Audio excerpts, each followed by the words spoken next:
My newest toy, the Panasonic S5 IIX. I just got this. This video is going to be my initial thoughts on this camera in comparison to the Panasonic GH6. I did some test shoots with this camera so far, but I haven't had extensive use of this camera, so in future videos that I'm going to make, there'll be more extensive reviews with me just using the camera more.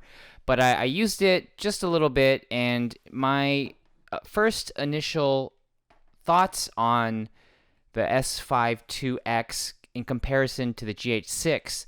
Right now, there are only three things that I think the S5 IIX is better than the GH6. Only three right now. There might be more the more I get to use this camera, but I only see three real good reasons why this is a good camera. And the first one is actually a pretty big reason, and that is the full frame sensor. That's just a no-brainer. Like, that's obvious. The full frame sensor in comparison to the Panasonic GH6's micro four thirds. Look how tiny that sensor is compared to the full frame sensor of the S5 IIX. Really no comparison, right? When you're trying to match a micro four thirds to a full frame. So when it comes to capturing video, there are advantages with the full frame, but really for still photography, I do stills, and having a full frame camera, I need full frame when I'm doing stills. Using stills on a micro four thirds camera is not enough for me. I need full frame, or at least APS-C. So the number one reason is the full frame and all that comes with the full frame. You get the lenses, you get really good glass, full frame glass, and that's huge. The second reason, tied into the sensor, is the autofocus improvements that the S5 II and the S5 IIX have, which is, I forgot what they call it, like phase detection autofocus or whatever new autofocus they got in this camera is better than GH6. And I shoot a lot of events. I shoot documentaries. I don't do a lot of cinema narrative work. So I use autofocus. So when you're shooting cinema narratives, you'll have a focus puller. You'll use cinema glass. You don't want to use autofocus for that kind of filming. But for documentaries, events, autofocus is important. And this is way better autofocus. So bigger sensor for stills and autofocus, that in itself is great. And then the third thing I like about this camera better than the GH6 is the battery compartment. So the GH6 has a really silly design here for the battery door. And since I shoot long events, fitness, documentaries, I need to power this camera for a long period of time. And you can use the USB-C on both cameras to power them, but sometimes I want to use the USB-C to hook up a hard drive so I can record directly to a hard drive. And in that case, I need a dummy battery connected to a V-mount.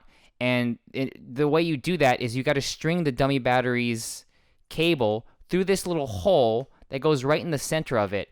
And that limits you. I made a whole other video about this. That limits what kind of dummy batteries you can put in there.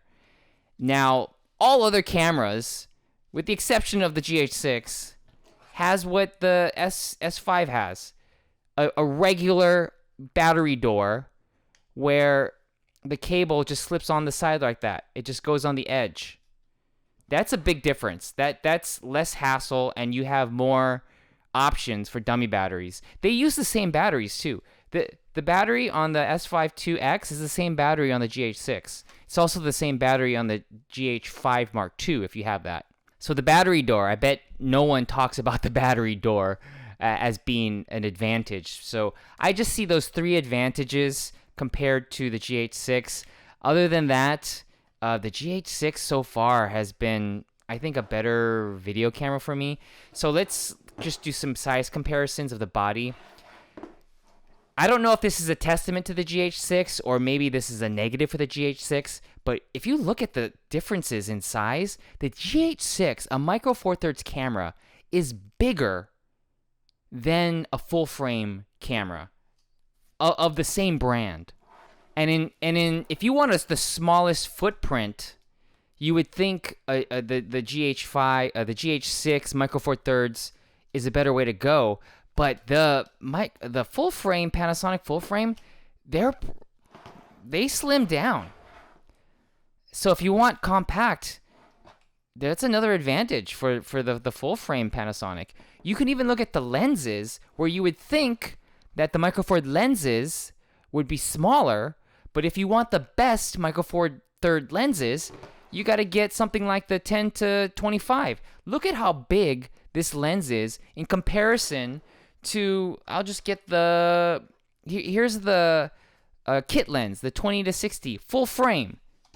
Look at that. If I were to hold both of these lenses and I would ask you which is the full frame lens and which is the Micro Four Thirds lens, you would be like, oh, the big one's the full frame. No, it's like that. And then even when I have some of the other glass, let me get some, here's a Canon lens. This is a Canon RF 24 to 70 2.8. One of the biggest mid-range zooms, if not the biggest mid-range zoom on the RF line, aside from the 28 to 70. Look at the size comparison. They're comparable, and the Canon weighs more, but the Panasonic isn't that far off, and the Panasonic is a Micro Four Thirds.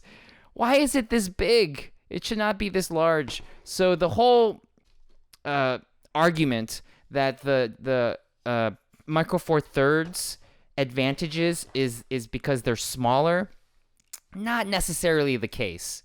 So you could see here that even the camera itself is slightly bigger than the S5X. And in some regards, superior. So, for example, I think the hand grip on the GH6 is a better grip than on the S5 IIX. I think the S5 IIX, it's thinner, even though it uses the same battery. It's thinner right here, so my fingers just go over it, and I can't grip the camera as well. Or it feels not as sturdy, but when I grip the GH6, it feels great in my hand. And it's, especially if I'm going to wear gloves, even better.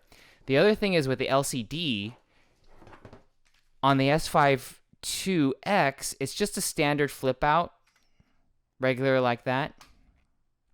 But on the GH6, you have something way more versatile because you still have that hinge. But then also, it goes up like that.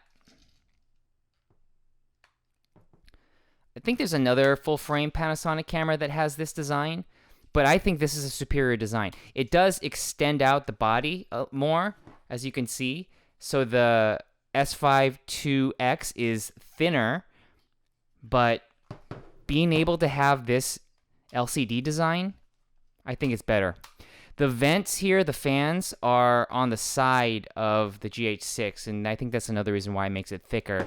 And then the fans, there are fans on the S5 IIX, and it seems to be the fans are up here and just around the EVF is where the fans are, more discreet.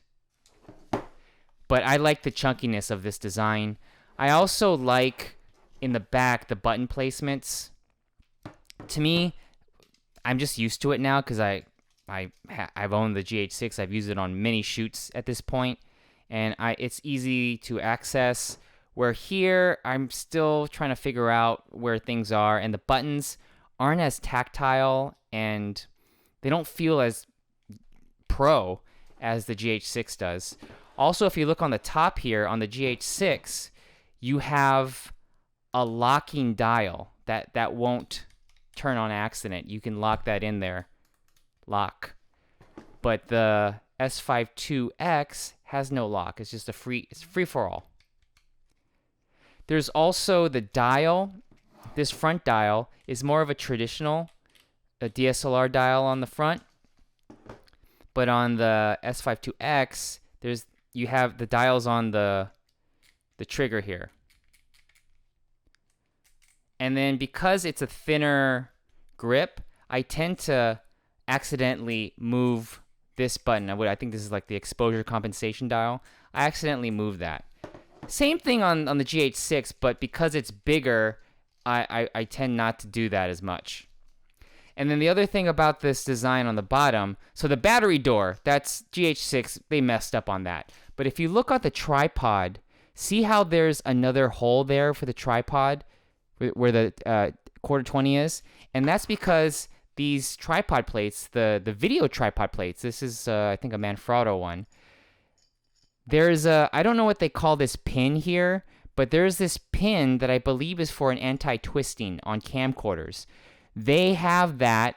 That's what it's for. So you can see here, you have the quarter 20 that goes in there, but then this hole there is for the pin, so it prevents the camera from turning that way. If you look at the S5 IIX, you don't have that. You only have one pin. You only have the quarter 20.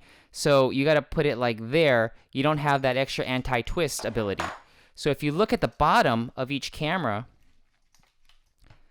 you can see that there's just one, and then there's more real estate down there.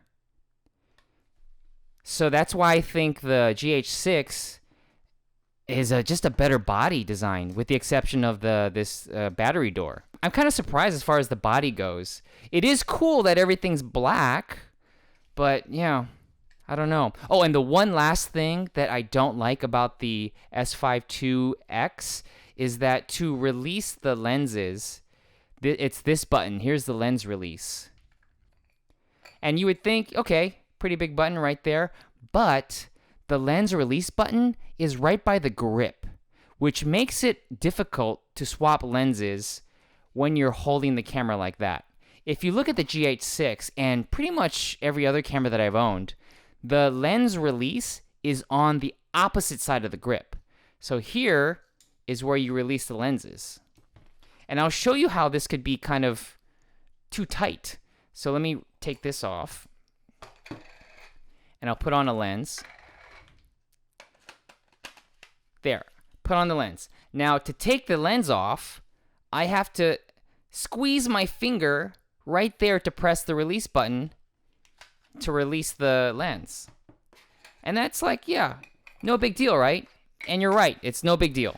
But just look at how much easier it is when I have the GH6, pop this lens on, and when I want to remove it, button's right there. Way easier. I don't know why Panasonic decided to put the release button right by the grip. And just to show you that I'm not crazy, here's the Canon R5. The Canon R5 has the release button, the lens release, on the opposite side of the grip.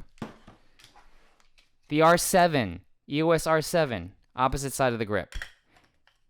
Everyone else knows to put the lens release on the opposite side.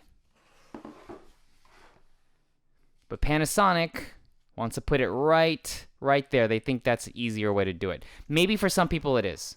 Maybe it is. But for me, I'm not used to it. Some of the other lenses that I got for the Lumix. So I have the 20 to 60, this 3.5 to 5.6, which is pretty a versatile focal range. I wish there was a 2.8 version of this. I don't think anybody makes a 2.8 version of a 20 to 60, but this is the right focal length for that. The 24 to 70, that's not really, I think 24 is not wide enough. So I got a pair of Sigma lenses. This is the 16 to 28 and then the 28 to 70. They're both 2.8. There's no image stabilization, but there's really great in-body image stabilization on the S5. And this covers my whole mid-range, from wide 16 all the way to 70 at f2.8. And these are pretty good. They're native mounts, the L mount, and they have autofocus. Everything works. These are going to be my go-to lenses that I'm going to use with the S5. But that doesn't mean I can't adapt other lenses, which is one of the advantages of the L mount, because I also purchased this Sigma EF to L mount. So I have a lot of Canon. That's what I usually shoot for stills. And one of the main reasons why I got the S5 IIX is that I want it for video, but I also, when I'm traveling, I don't want to take another camera with me just for stills. And in the past, I was always bringing my R5 or R7 with me to take photos because I know that this takes amazing stills. But then when I want to do video, this still can do video really well, except when I usually do multi-cam shoots, and Panasonic is just, I'm more accustomed to the codec and how it works. So I got the EF to L mount adapter, and I can adapt some lenses to it. So here is my 24 to 105. This is the version 2. It's a pretty big lens, but it's Canon EF. And I was going to get the equivalent 24 to 105 for the Panasonic, but I was like, I already have a 24 to 105. All I need to do is buy this adapter, Sigma adapter, put the adapter on, and then I can put this whole thing on here. And this is pretty big, but you can see I now have a 24 to 105, and it works fine. The autofocus works fine. The image stabilization, all the lens communication works fine on it. It's not as snappy as if this were on a Canon, but it's pretty good, and it works with stills and video. It's a little loud though, the image stabilization or the autofocus. One of those are pretty loud. I'll even turn it on just to prove that it works. There.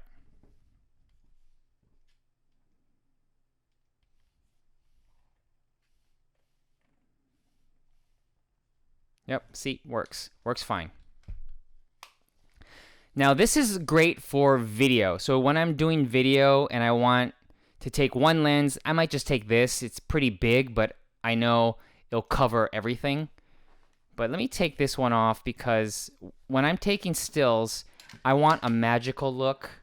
And the best magical lens that I own right now is the Canon 50mm f1.2. It's beautiful. I still have this EF lens that I've been using on my R5. This is what I do. Oh, this is the R7. The R5 right here. This combination is so dreamy. I love the R5 using the EF 1.2. I know that there's the RF version, but that's what, $2,000, and it is clinically sharp, but there's just something about this EF that even today, there's a lot of photographers that swear by this lens. So what I was doing, I did a photo shoot. I can't really show you the images because it was a client job, but it was kind of a test job for me to test out this combination. Don't tell my client. And I got this here, and I used this combination. And it's not that big, right? It's still decent. And this combination was amazing. The quality that I got with this was great. And it proved to me that as long as I have this magical lens here, I could take great stills with this. Really great stills. The sharpness, again, it's not because it's a Canon lens. It was the autofocus. There were a few times I missed, and it's not as snappy. When I'm using the EVF, it's snappy, but when I'm using the LCD screen, for some reason, it's a slow delay every time I hit the shutter, so I can't really shoot rapid fire. I wouldn't shoot sports with this, but for portraits, for general events, this is a pretty good combination. And the megapixel count, that I wonder, right now it's not a big deal, but I think it might become a big deal depending on the kind of jobs I'm going to get with this. So just for reference, the S5 IIX, this is a full frame, but it's 24 megapixels. A lot of photographers would say 24 megapixels is enough. But a lot of the work that I do I don't print a lot, but I do sell prints. But I also take a lot of group photos on events, large groups. So when you take large wide shot groups and then you want to do a lot of cropping, having more megapixels matters. So when I'm just doing a single portraiture shoot with the client, 24 megapixels, more than enough. But then when I need to step up for groups and that kind of thing, it would be nice to have more megapixels. And this is actually the least megapixel camera that I have right now. So this is a full frame, but 24 megapixels. The GH6 Micro Four Thirds has 25 megapixels. The Canon R7, which is an APS-C, has around 33 megapixels. It's like 32.3. It's like 32.5, but 33 megapixels. And the Canon R5 has 45 megapixels.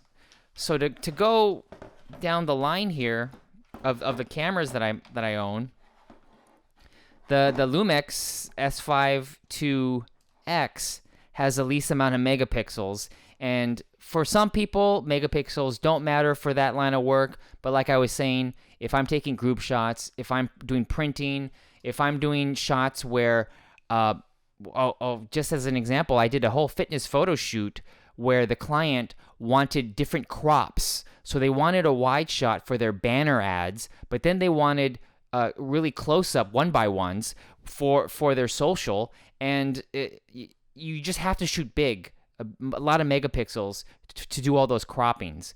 So I can't really do that as much with the S5 IIX. So for that kind of work, I'm going to keep the Canon. I'm going to bring the Canons for that. But for documentaries, I think that's fine. 24 megapixels is fine. So those are my first impression thoughts on the S5 IIX. I'm going to be doing a lot more test shoots, and I'm going to be taking this on a lot more jobs. I'm excited about this camera now, and I'm going to still keep the GH6. In fact, I have two GH6s right here. Here's another GH6 in a black mamba cage. So when I do my multicam shoots, I'm going to use this whole setup here. And the S5 IIX is also going to be my hybrid, where I'm going to use it as my A cam, but then also use it for stills. And they're all really compact, take the same batteries. Pretty much everything works the same. And there's two SD cards here, as opposed to whatever this one is. What's this slot? The CF Express. The CF Express B, I like that it's a robust card, but those are kind of a hassle. So I'm glad that this camera ditched the CF Express and has two micro SD cards.